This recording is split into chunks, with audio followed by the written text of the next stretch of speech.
மணக்க மணக்க தேங்காய் பால் சோறு அப்படியே என்னோடய ஸ்டைலில் பார்த்துட்டு வந்துடலாமா? செம்மையாக இருக்கும், செஞ்சு பாருங்கள். எண்ணெய் ஊற்றிட்டு பட்டை, கிராம்பு, ஏலக்காய், ஒரு பிரிஞ்சி இலை சேர்த்துக்கோங்க. கொஞ்சமாக வெங்காயம் சேர்த்து நல்லா பொன்னிறமாக வர வரைக்கும் நல்லா வதக்கிறதுக்கு ரொம்ப நேரம் வதக்கணும்னு அவசியம் கிடையாது. லைட்டு பொன்னிறமாக வந்ததுக்கப்புறமா இஞ்சி பூண்டு ஒரு ஸ்பூன் போட்டுக்கலாம்.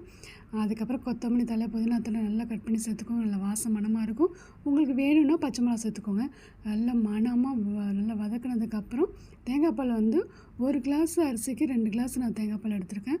அப்போ கொஞ்சம் குலைவாக நல்லா சூப்பராக இருக்குங்க. அப்படியே உப்பும் சேர்த்துட்டு ஒரு நிமிஷம் அப்படியே மூடி வைங்க. ரொம்ப நேரம் கொதிக்க விடக்கூடாதுங்க தேங்காய் பால். லைட்டாக அந்த ஓரங்களில் கொதிக்கிறப்ப பார்த்தீங்கன்னா அப்படியே அரிசியை போட்டுட்டு அங்கேயே தாங்க நிற்கணும், எட்ட வந்துடாதீங்க. அப்படியே அரிசியை போட்டு ஒரு 10 நிமிஷத்தில் பார்த்தீங்கன்னா அழகாக சூப்பராக தம்முக்கு ரெடி ஆயிருங்க. பார்த்துக்கிட்டே இருங்க சாப்பாட்டை.